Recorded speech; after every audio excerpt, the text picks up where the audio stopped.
Thanks for downloading my monthly Google Sheets family budget planner. My name's Jenny and I created this Google Sheet when I was trying to get out of debt. I've pre-populated it just so I can quickly show you how it works and how to use it. So if we start with this balance carried forward from the previous month, if we want to change it, we can add whatever the figure is we're left at the end of October going into November. So if our account is £35, we can pop £35 in there. If we are £150 overdrawn, we can write minus 150. We don't need pound signs. You don't need anything other than the minus 150 and it will populate it for you. But if we say going into November we had £35 left, we can just pop 35 in and it will update it. So as you can see, we've got an income box here where you can change these if you want, or you can just add your income in and it will add it up for you. We've got a debt box where you can list, and again you can change these if you want. You can add your monthly amounts in here and it will add it up for you and populate the overview box here. And then an expenditure savings. So you can change these, so whatever investments or savings accounts or ISAs, what you put in each month, and it'll add this up and pop it in the overview box there.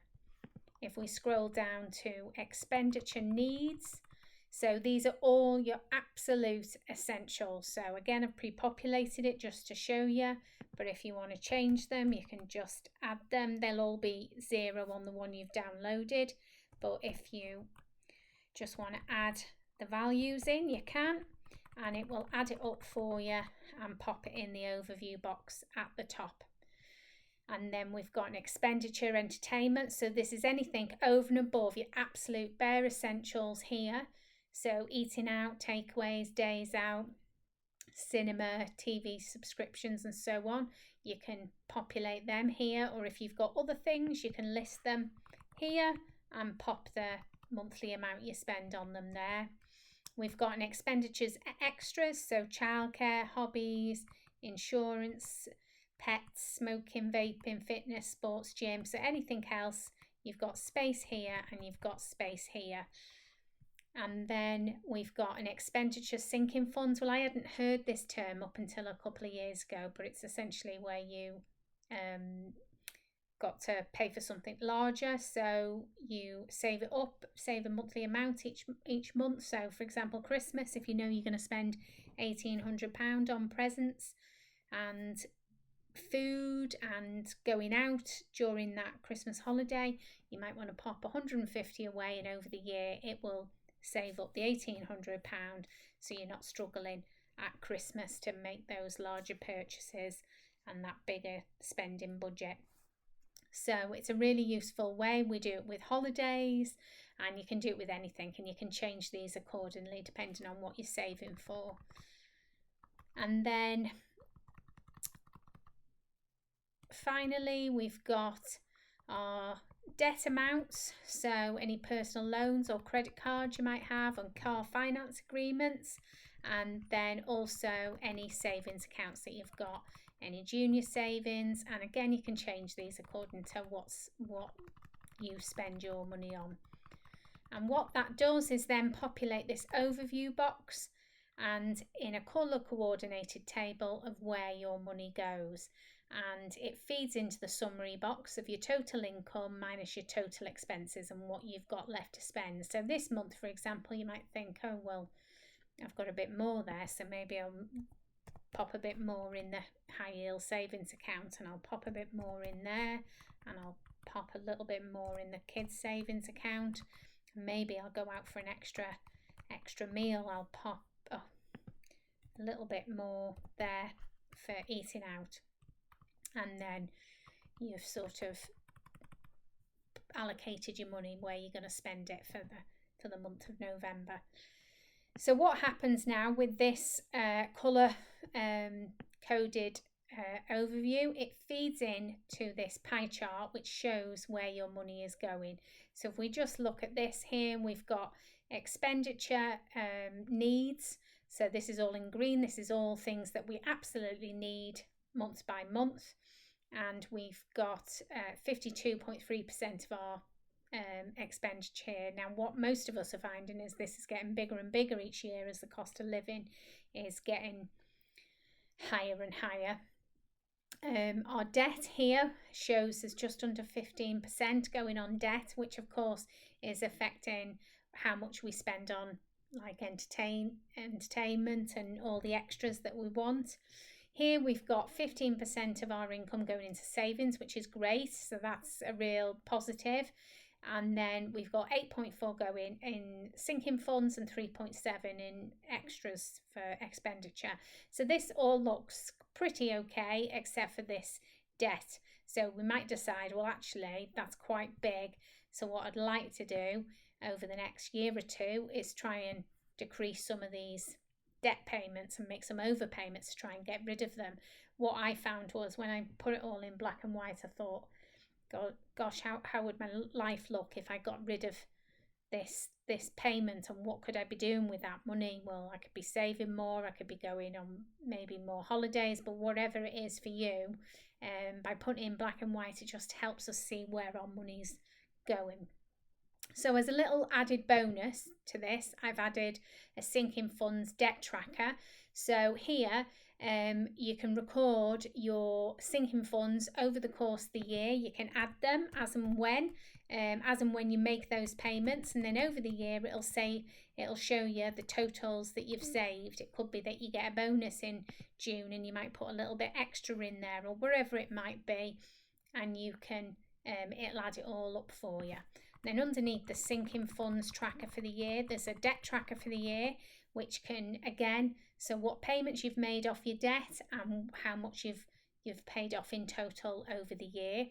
And then if we just scroll up, we've got two tables here, and you can choose one or the other. So these tables are for your total amount owing, what you pay in minimum payments, and any overpayments you make.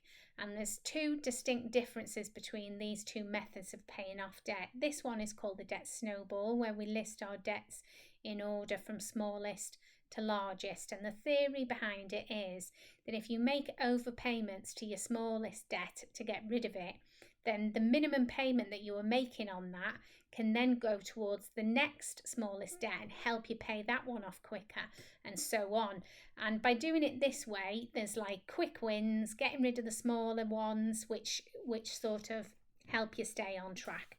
So this method is very popular and a successful way of paying off your debt.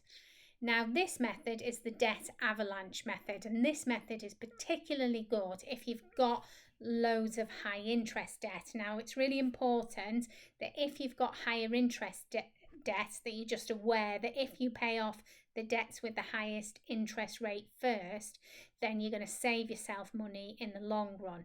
However, some of us might find it a little bit depressing if our highest interest rate debt is quite high, because there's no quick wins like with the debt snowball where you pay your debt off pretty quickly. So two different options there. You could fill in both and see which one works for you. But they're two little added bonuses that you can use. You don't have to use, but they're there if you want to. Okay, so if we just go back to the planner, and if we go to the print preview, it will just show you what it would be like if you printed it off on an A4 piece of paper. So as you can see, it's quite compact, it's all together, and it's a nice easy way of recording all this information. So if you get to the end of November and you think, actually, that was really useful, I want to make one for December, all you have to do is right click on here and go to copy to existing spreadsheet. It'll ask you which spreadsheet you want to copy it to, so just the existing one, the one you're already on. And what it will do is it will give you an extra tab of exactly the same information. Again, if we right click on it, sorry, my right click isn't great because it's a mouse pad, but if we right click on it, we can rename it and we're just going to rename it December. So we'll change it from November to December. And we can click and drag it over to November. So we've got November there, and now we've got December. We can change that if we want to December.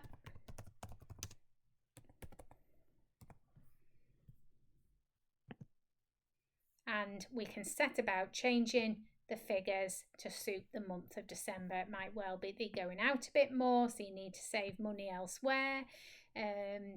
It might be that a few of these change. It might be that you've paid off one of your debts, so you can take that back to zero, which is going to change the overall amount.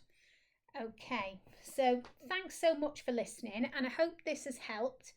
If you have any queries, please feel free to email me on the email provided in the download email, and of course I'll help you in any way I can. I wish you the best of luck with this budget and happy budgeting. Take care. Bye now.